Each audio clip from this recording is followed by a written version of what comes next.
Bismillahirrahmanirrahim. Bismillah, alhamdulillah. Salatu wassalamu ala rasulillah Sayyidina Muhammad ibn Abdillah wa ala alihi wa ashabihi wa azwajihi wa dhurriyyatihi wa ahli baitihi wa man tabi'ahum bi ihsan ila yaumil qiyamah.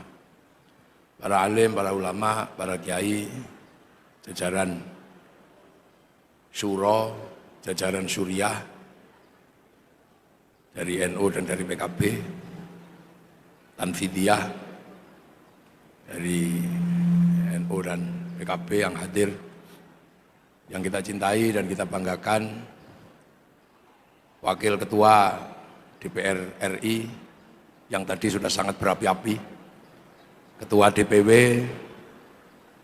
Bapak Bupati, Wakil Ketua DPC dan seluruh warga besar Partai Kebangkitan Bangsa Kabupaten Bandung, hadirin wal hadirat yang berbahagia.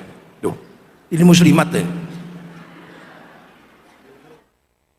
Atayat muslimat, karena baunya beda. Saya di sini baru kerasa baunya ada, bau PPO itu.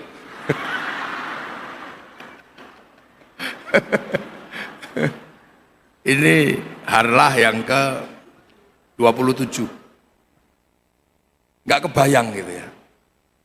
PKB bisa punya harlah yang ke 27 itu nggak kebayang. Ibarat anak manusia, PKB itu setelah lahir sakit-sakitan. Jadi PKB itu setelah lahir, kalau anak manusia itu sakit-sakitan sering opnam. Halo, Pak Haji Jujun. Jadi PKB itu setelah lahir, yang lahirin itu juga nggak main-main. Yang lahirin Nahdlatul Ulama, satu organisasi Islam terbesar di Indonesia, bahkan mungkin terbesar di dunia, itu NU. Nah, setelah lahir PKB itu seger, sehat. Tahun 99 itu sehatnya luar biasa PKB itu. Kuat, sehat. Habis itu pilek. Gitu. PKB habis itu pilek, sakit-sakitan, sering opnam. Bahkan PKB itu pernah mau masuk rumah sakit, ditolak sama rumah sakitnya. 2009. Jadi PKB ini, makanya kalau PKB jadi sampai sekarang ini jamunya apa gitu. Tuh, tak kasih tahu nanti jamunya apa. Jadi PKB ini nggak landai nggak seperti sekarang ini. Pernah PKB ini muntaber pernah, sampai melakukan transplantasi ganti kepala. Jadi ini sampai baca itu nanti sejarah PKB. Akan tetapi yang paling berat sudah bisa dilewati oleh PKB. Karena namanya ini memang nama bertuah. Jadi sampean jangan sembrono dengan apa arti sebuah nama. Namanya PKB ini yang nyelamatin PKB itu ya namanya itu. Partai Kebangkitan Bangsa. Karena kalau sudah kebangkitan sebuah bangsa, itu adalah satu keharusan yang harus dipikul oleh semua anak manusia. Karena bangsa itu disebut oleh Al-Quran. Jadi Al-Quran itu menyebut bangsa. Syu'uban itu artinya bangsa. Itu ada di dalam Al-Quran. Makanya namanya kalau ada di dalam Al-Quran itu kuat. Nahdlatul Ulama, ada ulama itu ada di dalam Al-Quran.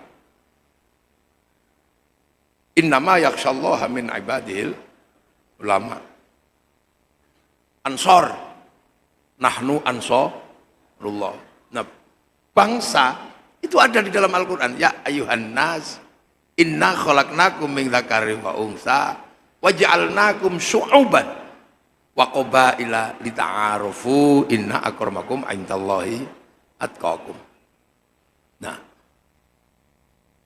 Nahdlatul Ulama ini membuat satu partai. Jadi ini nggak usah berdebat sampean.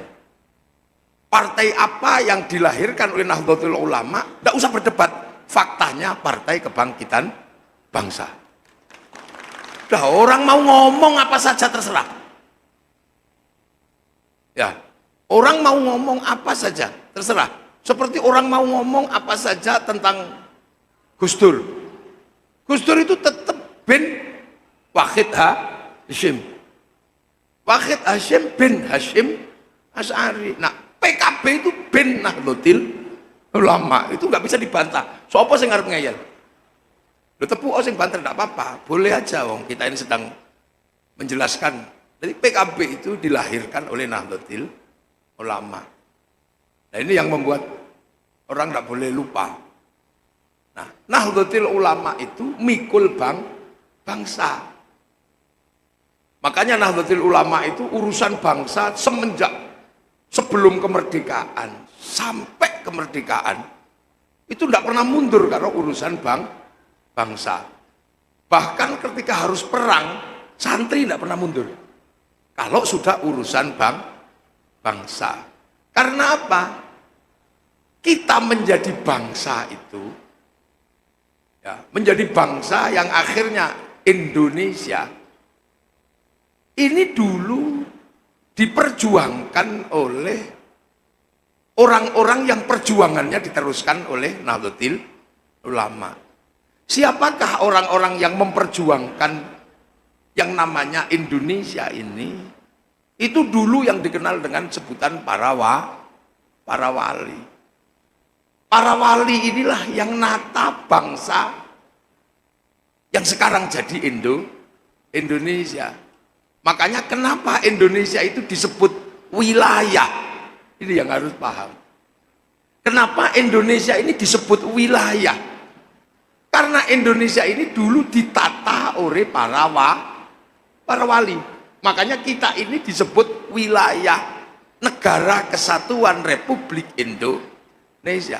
Kenapa kita bisa menjadi wilayah Negara Kesatuan yang tadinya tercerai-berai? Karena para wali mempertemukan antar suku, antar bangsa, antar agama.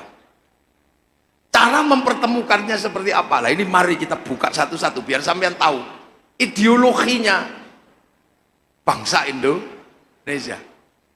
Indonesia ini dulu ada Pajajaran. Di sini ada Pajajaran. Di Jawa Timur ada Majapahit. Di Kalimantan, di Sulawesi, ini ada negara-negara. Nah, otoritas negara-negara ini, itu ada otoritasnya masing-masing. Ada otoritas agama, ada otoritas politik, ada otoritas birokrasi, dan ada otoritas akar rumput. Setelah itu otoritas warna-warni. Otoritas agama itu tertinggi. Jadi Nusantara ini dari dulu yang punya otoritas agama itu tertinggi. Jadi bangsa ini belum pernah meletakkan agama itu kelas 2, otoritas tertinggi.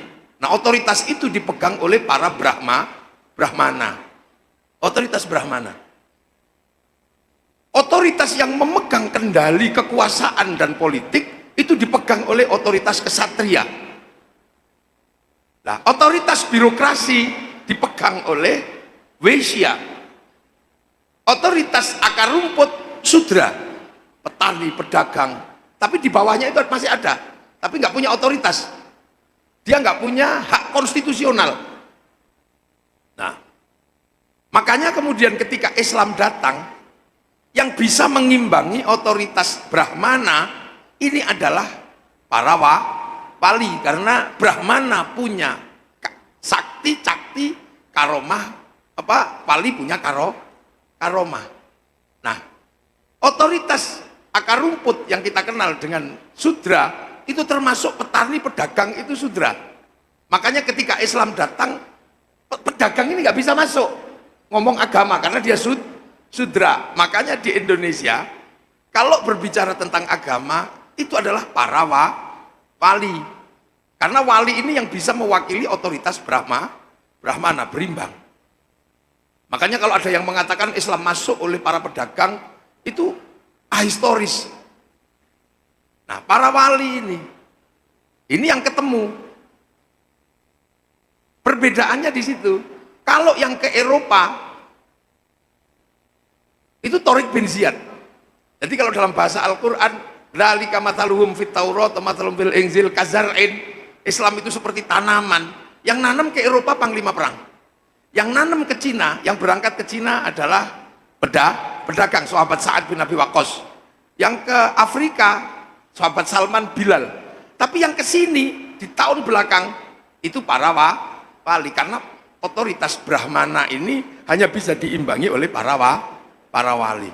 Nah, disitulah kemudian para wali ini melakukan kerjaan-kerjaan yang terkait dengan apa yang ada di Nusantara, yang berbeda suku, beda bangsa, beda agama.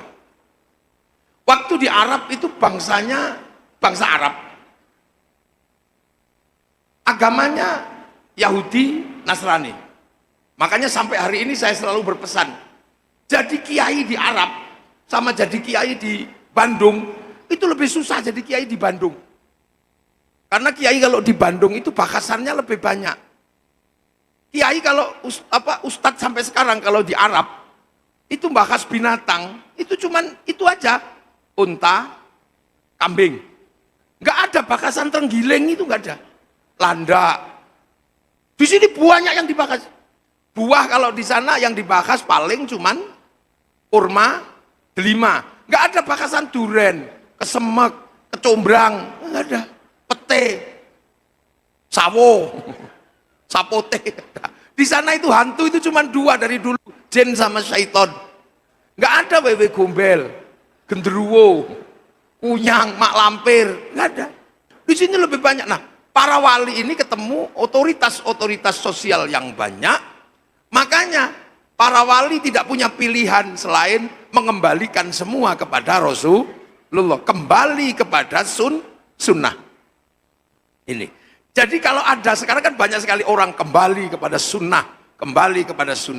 Ternyata sunnah yang berlaku di sini waktu itu banyak yang kesulitan. Sunnah simbolik itu susah.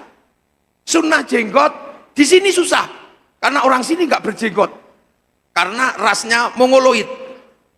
Sunnah pakai jubah susah. Karena orang sini pergi ke sawah, nanam padi. Maka jubah dipotong. Baju syar'i dipotong, potongan syar'i namanya syar'un. Dulu nggak punya huruf ain, punyanya monggo potongo, maka syar'un jadi sarung, saruan jadi sarungan. Maka penerus para wali nggak pernah ribut masalah celana cingkrang, karena sarung itu fleksibel. Kalau pengen tinggi, linting. Kalau pengen turun, plotrok, udah itu gampang gitu. Jadi itu sunnah makan 3 jari susah. Di sana kurma, di sini soto, nggak jalan. Jadi ada sunnah yang nggak jalan. Kalau sunnah Al-Quran jalan, diajarkan. Cuman paketnya beda-beda. Ada paket komplit, pondok takfid. Ada paket hemat, yasinan. Ada paket irit, kulhu, tahlilan itu. Ada paket super irit, kalau dipanggil suaminya naon, itu nun sebenarnya itu. Nun wal qalami wa ma yasturun. Itu paket-paket itu terjadi. Sunnah itu. Naon itu. Jadi yang sekarang orang menyebut kembali kepada sunnah Al-Quran dan sunnah, ini para wali ini mengembalikan kepada sunnah yang lebih berat, yang hampir semua kaum muslimin gagal. Ini sunnah apa? Sunnah Rasulullah ketika Rasulullah keluar dari Makkah menuju Madinah, ketemu suku berbeda, ketemu bangsa berbeda. Rasulullah tidak lagi kemudian semata-mata asyidda'u alal kufar, enggak, tapi Rasulullah menyebutkan hiduplah bersama-sama dalam perbedaan, yang penting saling tanggung jawab. Kullukum ra'in wa kullukum mas'ulun an ra'iyati. Kalian semua para pemimpin yang harus hidup saling bertanggung jawab antara yang mimpin dan yang dipimpin. Konsep itulah yang kemudian dulu dikenal dengan konsep ra'iyah. Konsep ra'iyah itulah yang akhirnya diterapkan di Indonesia menjadi rakyat. Satu-satunya bangsa muslim mayoritas di dunia yang sanggup menerapkan kalimat ra'iyah untuk warga bangsanya hanya muslim Indonesia. Jadi itu sunnah paling berat itu memberlakukan ra'iyah atau rakyat itu. Jadi kalau dalam bahasa dunia, ra'iyah atau rakyat itu bukan people. Kalau people itu vox populi vox dei, suara mayoritas, suara Tuhan. Begitu dia mayoritas, dia menjadi diktator mayoritas. Makanya konsep ikhwanul muslimin dan konsep khilafah tidak mungkin cocok dengan konsep ra'iyah Indonesia. Tidak mungkin itu, karena dia menjadi diktator. Kalau ra'iyah itu bisa mimpin, bisa dipimpin. Kita juga bukan komunis. Kalau komunis adalah diktator proletar diktator. Saudi gagal, kembali kepada sistem kerajaan. Beberapa negara di Timur Tengah menggunakan komunis. Satu-satunya yang berhasil menggunakan konsep ra'iyah atau rakyat dalam struktur bernegara hanya muslim Indonesia. Makanya setelah itu otoritas-otoritas yang berbeda-beda melebur. Yang tadinya kawulo itu tidak punya hak konstitusi. Itu karena ikut ra'iyah bisa pidato kulo bisa. Yang hamba sahaya yang tadinya tidak punya aturan hak konstitusi, hamba sahaya bisa melebur di dalam ra'iyah, pidato menjadi saya. Yang tadinya abdi, orang Sunda, abdi itu nggak punya konstitusi karena abdi itu budak. Akhirnya dengan konsep ra'iyah, abdi bisa pidato, abdi mah kalau kebablasan aing mah abdi. Itu yang pukulun para dewa menjadi berbaur menjadi ulun. Itu karena apa? Konsep ra'iyah berlaku di Nusantara, dan itu yang kerja adalah para wali. Ini nggak bisa. Makanya kenapa Indonesia ra'iyah? Akar katanya dari mana? Rakyat itu dari ra'iyah. Jadi kembali kepada sunnah Rasul. Nah, ra'iyah itu kalau ngumpul namanya musyarakah. Musyarakah itu terjadi persekutuan antar ra'iyah. Makanya kita ini punya istilah masyarakat. Kenapa ada istilah masyarakat? Karena kita punya konsep musyarakah, saling berbagi, saling melengkapi antar ra'iyah yang berbeda suku, beda bangsa, beda agama. Makanya kiai itu harus rukun dengan yang lain. Karena apa? Karena kiai sholat butuh tutup aurat. Tutup aurat yang bikin bukan kiai, ini pabrik kain. Yang kebetulan punya pabrik kain itu Cina. Makanya kiai nggak boleh marah-marah sama Cina. Cinanya pergi, kiainya telanjang. Itu konsep musyarakah. Ya, kita pergi haji nggak mungkin nggak kalau kita tidak pakai pesawat. Itu industri multinasional yang pemiliknya tidak Islam. Terus kamu mau bunuh semua mereka, renang kita. Itu konsep musyarakah. Makanya kiai ini bisa ketemu dengan siapapun. Bahkan dalam agama pun terjadi persekutuan. Harus ada musyarakah dalam agama. Contoh, ini contoh aja. Pengajian ini kan ini dulu pelajaran agama ini. Nah, Rasulullah cuma menyatakan dalam kebaikan agama itu, mayuridillahu bihi khairan yufaqihu fiddin. Siapa yang dikehendaki menjadi baik oleh Allah, dikasih ngerti urusan agama. Khairannya nakirah. Khairan kalau nakirah maknanya khairan kamilan, kebaikan yang sempurna. Baik sempurna bukan milik manusia, itu milik Allah. Makanya kalau ada manusia baik pasti nggak sempurna. Contoh pengajian ini baik apa enggak? Nah kalau ini baik, yang paling baik siapa? Ya kiainya. Iya lo kiainya. Kiai cuncun aja cuma disuruh berdiri. Itu kalau berdiri, kalau di pondok itu ditakzir namanya. Diri. Kalau kiainya duduk karena orang baik. Lah iya, karena orang baik dan dulu ikut mikir pendirian PKB. Nah, tapi saya nggak boleh ngaku paling baik karena saya terlihat baik di sini karena diundang sama panitia. Kalau nggak diundang panitia, saya nggak terlihat baik. Nah kalau gitu baik saya apa baik panitia? Ya nggak bisa, saya nggak datang, panitianya jelek dimarahi Haji Cucun. Saya dan panitia aja udah ribut, baik-baikan. Apalagi kalau sampean ikut-ikutan, yang baik yang kami kiai. Lah kenapa? Mau datang. Loh kalau nggak ada yang datang, ini bukan pengajian, bukan harlah cekson. Mana pernah ada ada baik itu berdiri sendiri. Jadi jangan sekali, apalagi kalau tukang son ikut-ikutan yang baik saya Kiai. Lah kenapa? Sonnya tak matiin bubar. Kata panitia matiin aja nggak tak bayar katanya. Nggak ada, baik itu berdiri sendiri. Makanya konsep hidup itu musyarakah yang kita kenal dengan bahasa masyarakat. Makanya kiai itu tawassut, tasammuh, tawazun. Nggak dikit-dikit bawa golok kiai itu.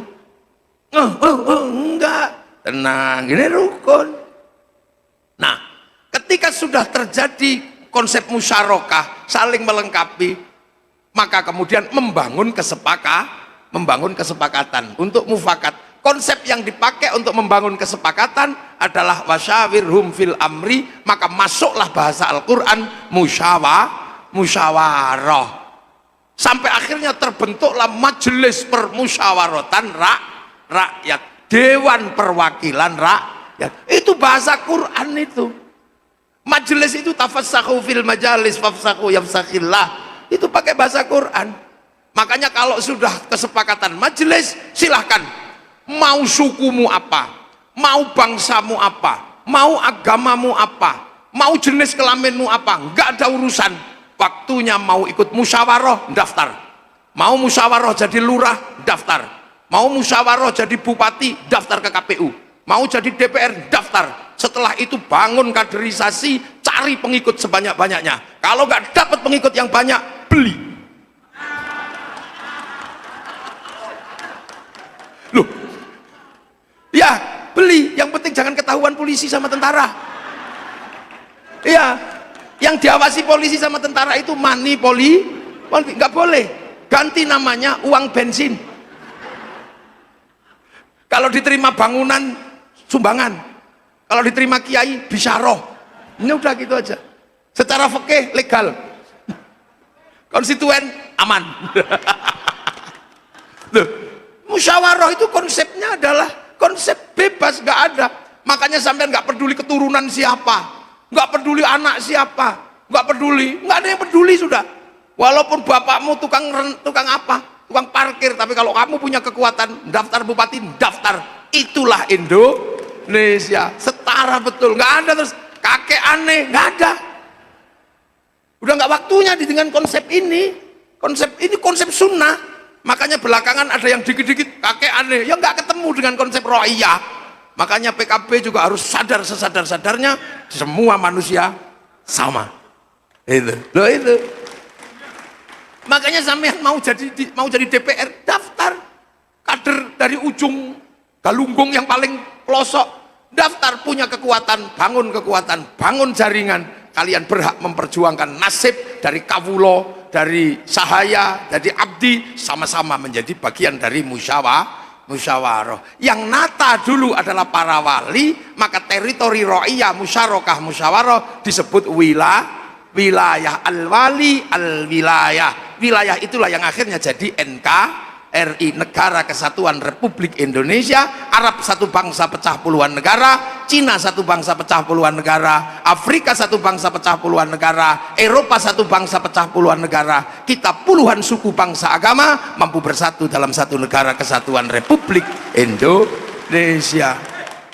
Makanya konsep wilayah ini akhirnya melahirkan kesepakatan besar namanya Pancasila. Yang tertinggi tetap Tuhan. Nggak boleh Tuhan itu nomor sekian, ketuhanan tetap nomor satu. Setelah itu urusan ke manusia nomor dua di dunia ini manusia. Apa saja hidup dan bergerak karena manusia. Makanya saya minta PKB punya patung. Saya minta PKB walaupun kecil punya patung untuk belajar. Karena dunia ini digerakkan oleh manusia. Nanti sampean lihat manusia ini sudah bergerak di mana dan seperti apa. Manusia punya rambut, yang menggerakkan rambut sudah ada yang bikin topi, asetnya triliunan. Ada yang kemudian dari rambut mikir bikin semir, triliunan asetnya, kaya semua. Ada yang bikin alat cukur, pabriknya besar-besar. Ada yang mikirin kutunya, peditok. Loh, manusia semua itu. Dunia bergerak oleh manusia.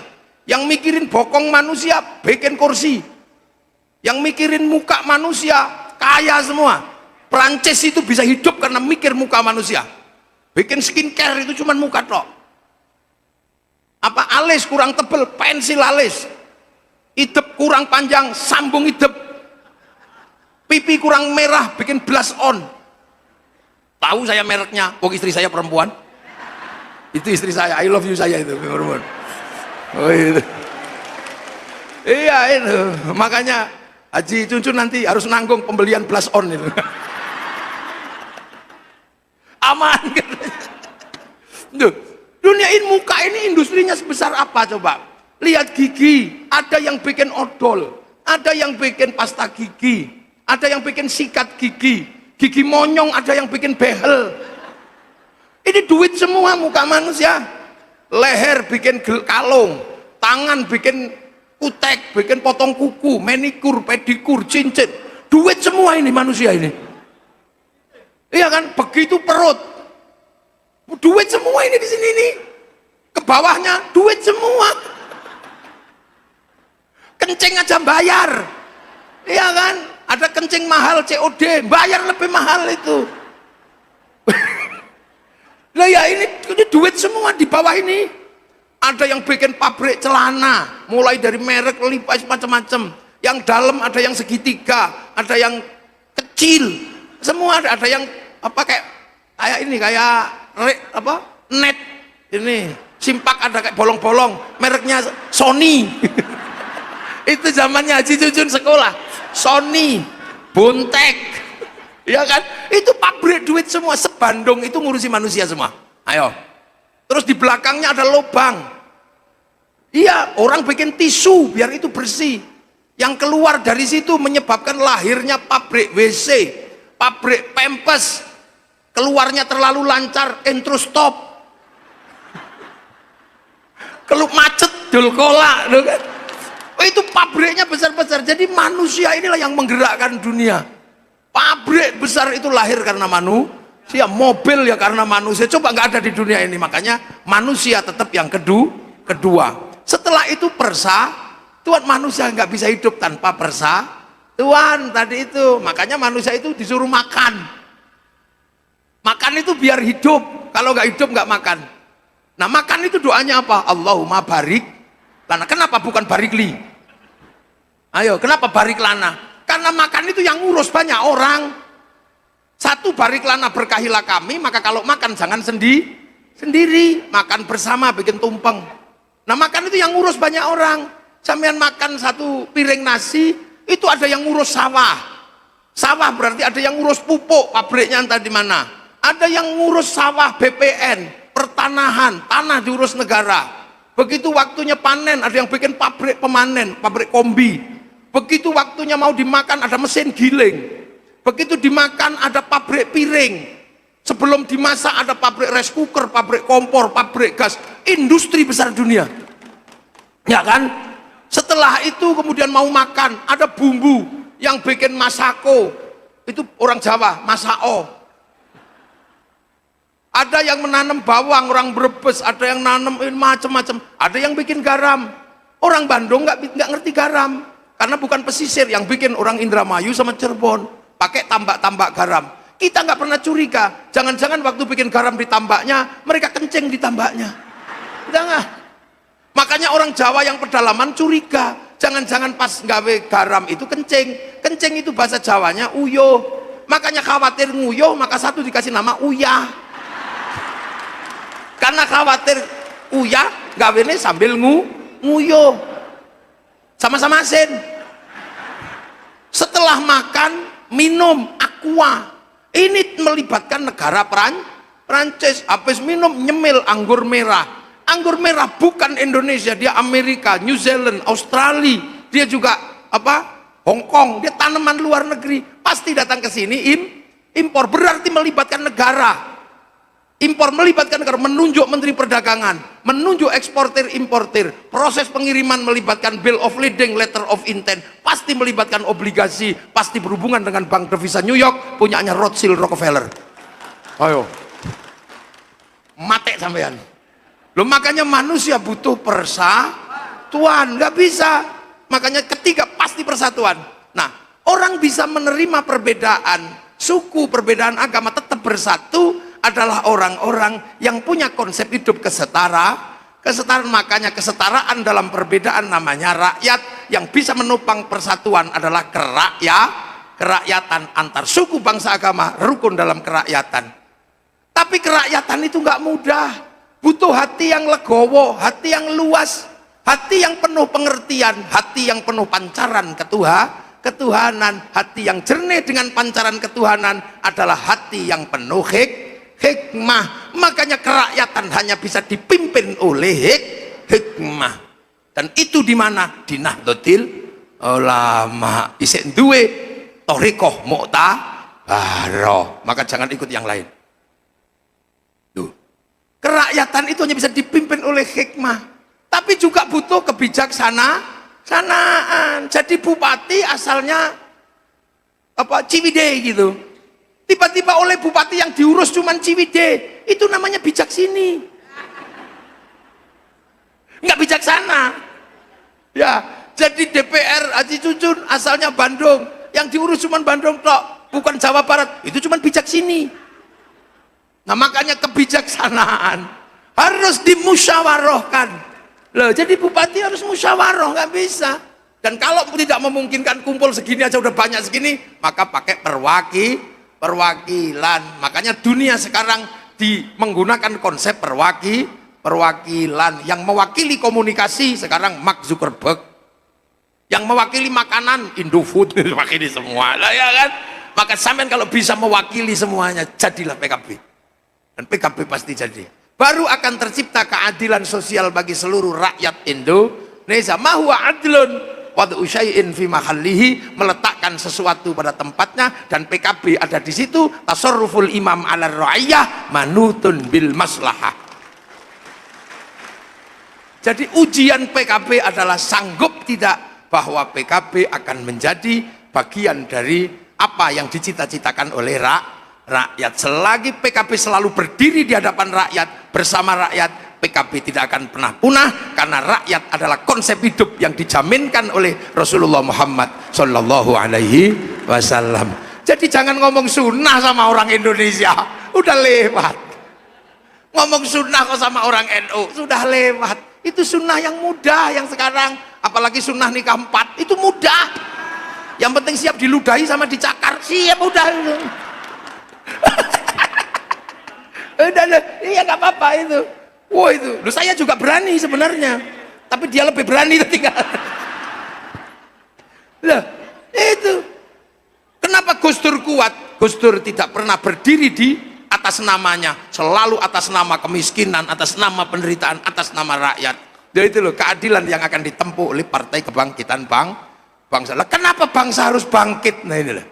Ini yang harus jadi catatan. Tahun 98-99 semua sedang merancang bagaimana bangsa itu bangkit. Karena apa? Transnasional, sesuatu yang nggak bisa kita hindari.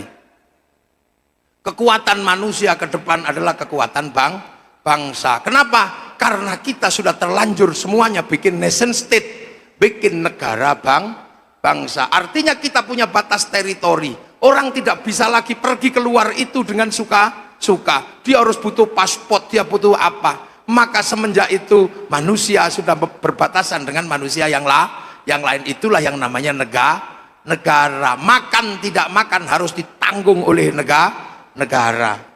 Semuanya ditentukan, keamanan ada atau tidak, semua diurus oleh NKRI. Rukun tidaknya apa kata NKRI? Yang berbatasan sana rukun makan dan tidaknya ditanggung Malaysia.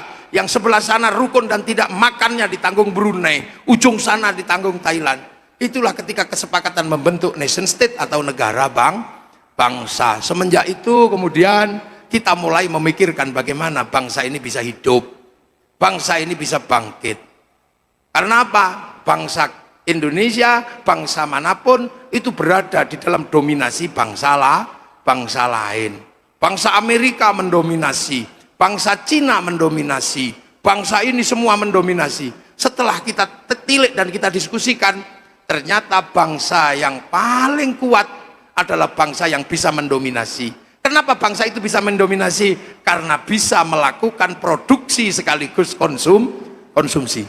Bangsa yang bangkit adalah bangsa yang bisa produksi konsumsi. Kenapa Amerika bisa kuat? Karena Amerika bisa memproduksi kebutuhannya, dikonsumsi di dalam negerinya. Kenapa Jepang bisa bangkit? Karena dia bisa berproduksi, dikonsumsi oleh negerinya. Kenapa sekarang Cina bisa bangkit? Dia bisa produksi dan dikonsumsi dalam negerinya. Korea kenapa bisa bangkit? Semua bangsa yang nggak bisa produksi dan gagal produksi pasti menjadi bangsa pasar, di mana bangsa lain mendominasi bangsa tersebut. Dan Indonesia berada dalam posisi titik di mana kita menjadi bangsa konsumsi, bukan bangsa produksi. Ini tantangan terbesar bangsa dimanapun. Makanya bangsa harus bangkit. Cara bangkitnya seperti apa? Bangun kebanggaan dan rasa cinta pada bangsa dan negaranya. Kenapa Amerika bisa bangkit? Karena membangun kebangsaannya, kecintaannya dari anak-anak sudah dibangun. Sejarah masa lalunya dibangkitkan, dijelaskan kepada mereka sampai mereka bangga menjadi orang Amerika. Hollywood melakukan pekerjaan luar biasa, mulai membangun cerita tentang kebangsaan mereka, dari mulai Wild West sampai The Last of the Mohican dia bangun. Ketika Amerika mulai tertekan oleh Cina, dia bikin American Shaolin, American Kungfu. Ditekan sama Jepang, dia bikin American Samurai, American Ninja. Bahkan samurai terakhir dari Amerika namanya Tom Cruise dalam film The Last Samurai. Ini dibangkitkan. Berapa tahun 70-an mereka sudah melakukan itu. Kalah dengan Vietnam, bikin Rambo 1 sampai 6. Bangsanya nggak boleh malu. Itu yang pertama kali dibangkitkan. Kalah dengan Irak, dia bikin Hot Shot 1 sampai 2. Gagal dalam terorisme, bikin film 12 Strong, mereka kerja. Cina melakukan pekerjaan kebangsaannya mulai dari ular putih sampai ular hijau. Mulai dari Wung Fei Hung sampai Sun Gokong. Ya kan? Jepang yang paling berat kan harus menanggung dumping. Dumping itu pasar murah dalam negeri, pasar murah luar negeri, pasar mahal dalam negeri. Maka semangat Bushido dibangkitkan, mulai dari Oshin sampai samurai dia bangkitkan. Bahkan samurai terakhir mereka dikasih nama Samurai X dengan tokohnya Rurouni Kenshin. Mereka bangun. Akhirnya mereka bangun. Korea modalnya cuma meja makan dan air mata, menggunakan drakor. Malaysia sudah mulai membangkitkan semangat masa lalu bangsanya lewat Si Upin dan Si Ipin. Si Upin dan Si Ipin menceritakan bangsanya tidak boleh pisah dengan anak-anak India, bikinkan toko kecil namanya Jarjit. Dia nggak boleh ribut sama anak-anak Cina, kenalkan Mei Mei. Dia nggak boleh ribut dengan anak-anak Bandung, kenalkan Susanti.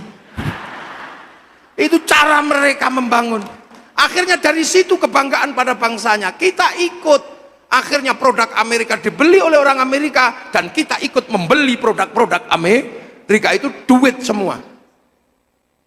Begitu Jepang membangkitkan semangat Bushido, dia semangatkan bangsanya. Setelah itu kita juga ikut membeli produk Jepang. Duitnya berapa? Ya, ayo Cina, kita sekarang mulai beli produk-produk Cina. Korea, kita beli produk-produk Korea dari mulai potongan rambut sampai bentuk celana. Korea, mie Korea. Akhirnya dunia dipatahkan oleh Korea.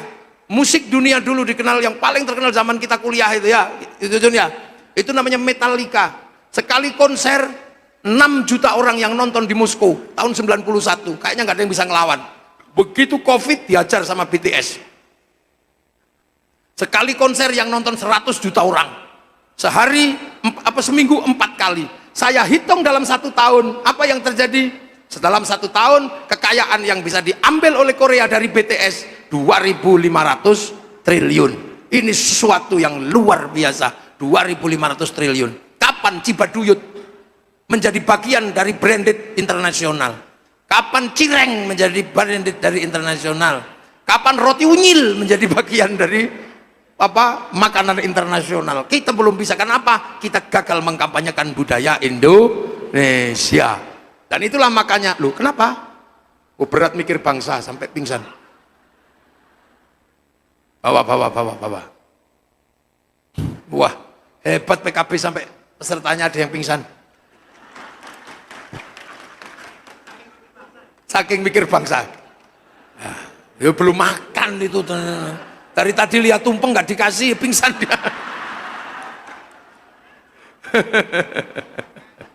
Loh kok nggak jadi? Sudah sembuh? Oh ya. Oh, itu tadi itu pengen lihat, itu kepengen. Saking kepengennya sampai pingsan. Nah itu loh. Jadi semua bangsa bangkit. Hari ini itu duit semua untuk operasional bangsa dan negara. Makanya negara manapun pasti bersaing di situ. Jadi bangsa itu kalau mau bangkit, yang pertama kali harus dibangun adalah kebanggaan pada bangsa dan negara. Dan PKB sebelum membangun kebanggaan pada bangsa negara, yang wajib adalah membangun kebanggaan pada Partai Kebangkitan Bangsa. Suatu yang nggak bisa ditawar. Orang bangga dengan partainya, bangga dengan bangsanya. Habis itu akan membeli produk-produk yang diproduksi oleh dalam negeri. Ayo, bayangkan Prancis bisa membangun cerita bahwa satu tas mengalahkan satu kontainer tas mereknya Hermes. Dia bisa membangun cerita bagaimana baju robek lebih mahal daripada baju utuh. Mereka bisa, kenapa kita nggak bisa? Ayo kita coba. Kebangkitan bangsa harus dimulai dari membangun rasa cinta pada bangsa dan negara. Makanya NKRI harga mati. Loh, coba sekarang bayangkan, Cina berani membangun bangsanya, bertarung dengan siapapun. Makanya ketika dunia digital disepakati, Cina mendaftarkan hurufnya dalam algoritma domain internasional. Akhirnya dia bisa ngelawan Amazon pakai Alibaba, dia ngelawan Facebook pakai QQ dia ngelawan WhatsApp pakai WeChat. Dan itu duit semua.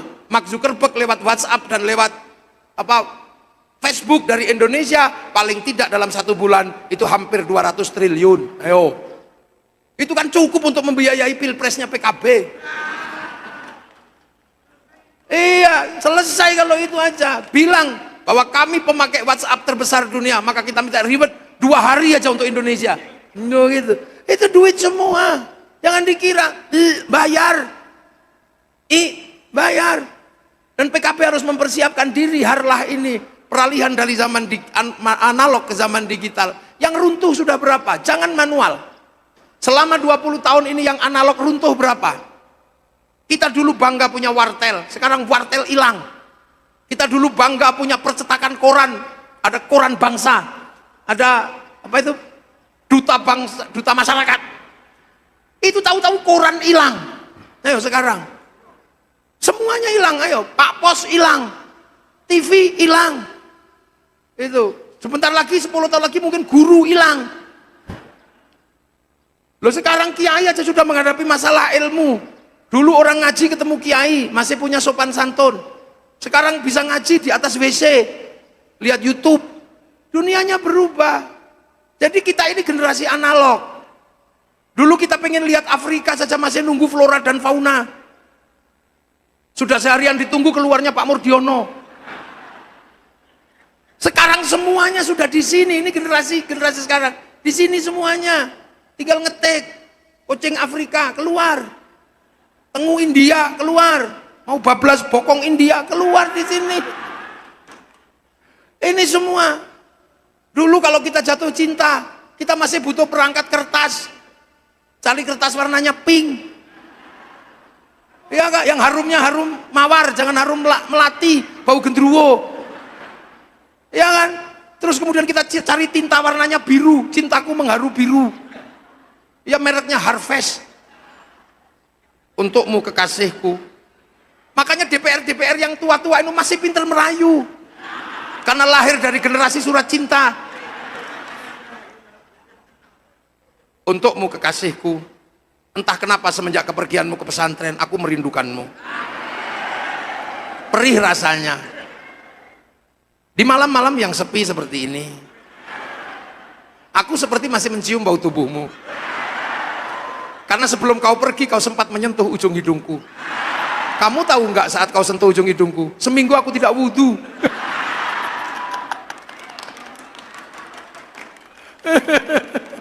Itu lu panjang gitu. Tapi di saat aku merindukanmu, kenapa tetangga sebelah memutar lagu Isabella? Itu cinta dua dunia, tentang putus, aku khawatir. Apalagi Poppy Mercury menyanyikan antara Jakarta dan Penang. Pedih kekasihku.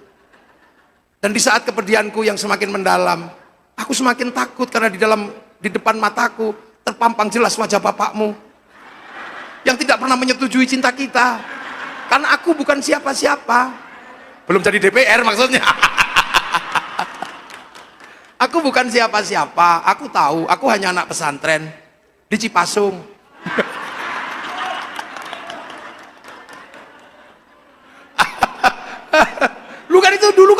panjang gitu. Tapi malam hari ini aku pun tahu kau sedang merindukanku, karena kata rembulan kau dan aku sedang duduk di bawah sinarnya yang sama. Kasihku, merindukanmu itu perih ternyata. Seperti kata penyair, kau tusuk di sana berdarah di sini. Tapi aku harus tahan dengan kerinduan ini, sepahit apapun, sepedih apapun, walaupun rinduku sudah menjadi dendam. Karena aku tahu ini demi masa depan kau, aku, dan anak-anak kita nanti. Terakhir kalinya aku mungkin sudah kehabisan kata-kata. Kata-kataku lumat habis. Cendrawasih, burung irian. Terima kasih dan cukup sekian. 4 kali 4, 16. Sempat tidak sempat, harap dibalas. Habis itu cari perangko ditilat, template kayak gitu. Nah ya kan, loh, cinta itu dulu itu menghasilkan industri kertas, perangko. Tahu-tahu hilang sekarang. Cinta itu begitu sederhana. Kalau kangen tinggal foto, terus dikirim, kata-katanya juga nggak banyak, mah, itu aja. Makanya PKB ini mendidik generasi Gen Z, strateginya mesti berbeda dengan generasi analog, karena mereka tidak banyak kata, langsung berbuat. Loh, nah ini dunia masa depan, kita punya masa depan ini luar biasa, percepatan luar biasa, dan itu semua ditanggung oleh bangsanya. Cina sekarang menanggung 2 miliar orang, 1 juta ton gandum setiap hari sudah tidak terpenuhi, makannya apa yang akan menyusul India. India sebentar lagi tidak akan terpenuhi kebutuhan makannya. Karena apa? Karena makanan sekarang di India itu cara muluk itu, ngambilnya segede bal kasti, pop gitu. Itu 1 hari 1 kilo, 1 orang nggak cukup itu. Sekarang sudah 1,5 miliar orang. Di Indonesia sudah sekian. Sementara nanti masa depan dunia kalau mau bergerak semua bisa digital. Tapi bahwa gandum tidak bisa di-download, ayam tidak bisa di-download, beras tidak bisa di-download. Maka PKB juga harus memikirkan masa depan bangsa terkait dengan kebutuhan-kebutuhan yang tidak bisa didigitalisasi. Nggak boleh. Loh ini bangsa ke depan. Kita menangnya satu. Kita ini, kalau ke depan kebutuhan energi kita masih aman. Kalau energi basisnya matahari kita punya 3 waktu. Kalau energi basisnya panas bumi kita cincin api. Kalau basis energi adalah angin kita punya pantai terpanjang dunia. Lah itu loh. Nah ini makanya kita ini masih lumayan, kita ini masih punya. Makanya Partai Kebangkitan Bangsa harus benar-benar memikirkan bangsa ini harus bangkit. Kebangkitan sebuah bangsa dimulai dari rasa cinta pada bangsa dan negaranya. Dan yang pasti saya pesan, bangkitnya sebuah bangsa yang tidak boleh dilupakan adalah tiang bangsa dan negara.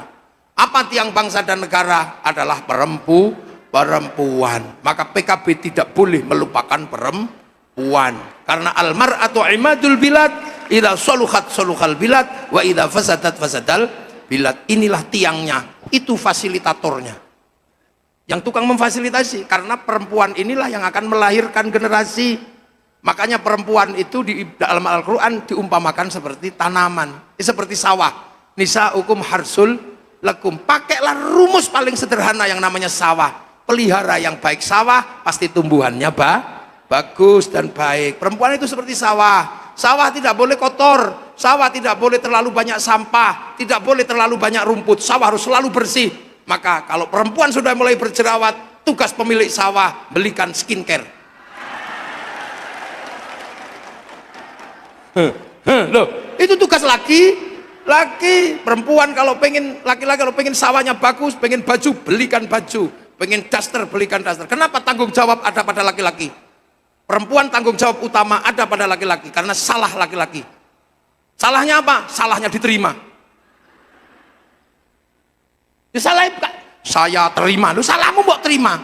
Coba kalau dari awal nggak usah gitu ya, nggak tanggung jawab. Maka harus diterima sawah itu apa adanya.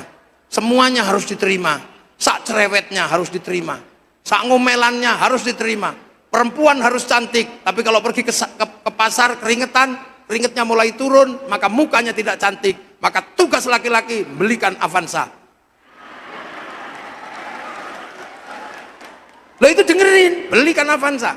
Perempuan ini jarang, tidak bisa lepas dari anak, gulet-gulet sama anak. Maka kadang kalau tidur belum sempat mandi langsung tidur bersama anaknya. Kadang keringatnya bau. Maka kalau perempuan sudah mulai berbau, tugas laki-laki belikan AC. Loh itu. Kalau nggak belikan AC, belikan tanah di Lembang yang tidak perlu AC. Ada perempuan ini semua tanggung jawab laki-laki sampean. Sawah itu kalau mau ditanami pengen tanamannya bagus harus banyak pupuk, harus banyak air. Sawah kurang pupuk, tanamannya jelek. Maka perempuan tidak boleh kering, perempuan harus selalu pegang uang. Ya jangan sampai perempuan ini sedih karena nggak bisa beli bakso. Ya, terutama kalau lagi hamil, jangan sampai kering dia. Pengen bakso nggak bisa kesampaian, punya anak ngileran, gitu. Maka wakil-wakil rakyat di sini harus punya lembaga yang khusus menjamin perempuan yang nggak punya uang. Harus ada lembaga simpan pinjam. Bikinlah koperasi untuk perempuan, khusus untuk perempuan. Laki-laki nggak boleh pinjam. Khusus untuk perempuan yang punya kebutuhan murah 1 jutaan, 1 miliar sudah ada 1.000 perempuan yang bisa ditanggung. Untuk apa? Biar anaknya tidak stunting. Itu mulai dari perempuan harus selalu pegang uang. Jangan sampai perempuan nggak pegang uang. Wajib, dan itu tugasnya lagi. Sawah itu kalau ditanami nggak boleh dibakar. Kalau sawah ditanami kalau dibakar tanamannya mati. Maka perempuan juga tidak boleh dibakar. Maka perempuan tidak boleh dibikin sakit hati. Kalau istri 2 menyebabkan perempuan sakit hati, jangan dilakukan. Ayo, perempuan tidak boleh sakit hati sama sekali. Karena kalau perempuan sakit hati, kasihan anaknya. Nah kalau nggak sakit hati nggak apa-apa. Kalau nggak sakit hati, tapi cari yang begitu kalau ada. Lah ya makanya laki-laki harus pintar meredam kemarahan perempuan. Makanya laki-laki itu punya bakat gombal. Biar dia reda perempuan itu. Makanya kalau lihat perempuan sudah mulai marah, laki-laki harus pintar meredam kemarahannya. Saya pernah tak kasih contoh sama istri itu. Mau itu marah sama saya. Ini pengalaman pribadi. Jadi dia tak suruh dandan mulai dari habis subuh sampai jam 8. Karena mau ada pernikahan. Nanti kamu dandan yang cantik, jangan sampai kalah cantik dengan santri. Dandan beneran. Naik mobil saya, 2. Gak taunya di depan itu ada perempuan cowok cantik. Mulut saya bablas. Ya Allah itu cantiknya gitu. Saya lupa bawa istri itu. Saya lupa cantik. Kacamatanya di atas ubun-ubun, rambutnya merah. Yang nyupir santri namanya Arifin, Pin itu loh cowok cantik, Pin. Saya lupa. Kalau di tawarik dari belakangnya. Oh AC langsung panas itu. Oh sudah saya tenang, mau bilang dasar mata laki-laki. Saya mau bilang enggak, ya enggak mungkin, saya udah terlanjur ngomong. Akhirnya saya ya laki-laki ya, walaupun dengan berdebar-debar, keluarlah gombalnya. Ya, aku memang bisa melihat perempuan yang tadi yang cantik. Iya, tawarik. Lagi itu ada orangnya teman lihat. Saya enggak ngeh, tawarik. Perempuan sudah tersembunyi masih dilihat. Iya, karena aku laki-laki. Laki-laki pasti bisa melihat perempuan yang cantik dan tersembunyi. Kalau aku nggak bisa melihat perempuan yang cantik dan tersembunyi, mana mungkin dulu aku menemukanmu.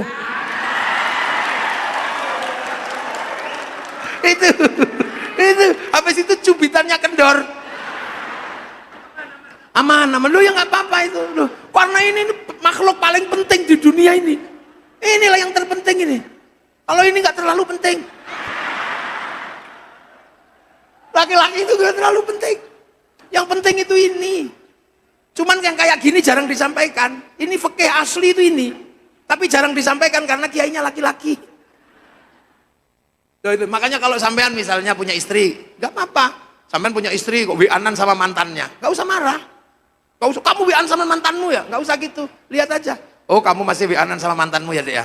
Enggak mas, enggak bang. Iya nggak apa-apa, tadi tak lihat kamu wian mantanmu. Nggak apa-apa, kalau kamu masih merindukan mantanmu, rindukan. Kalau kamu masih merindukan mantan-mantanmu dan menghadirkan dalam hatimu, hadirkan, aku nggak apa-apa. Jangan sekali-sekali kau hapus mantanmu dari hatimu, karena sekarang tugasku yang akan menghapusnya. Nah, gitu dah.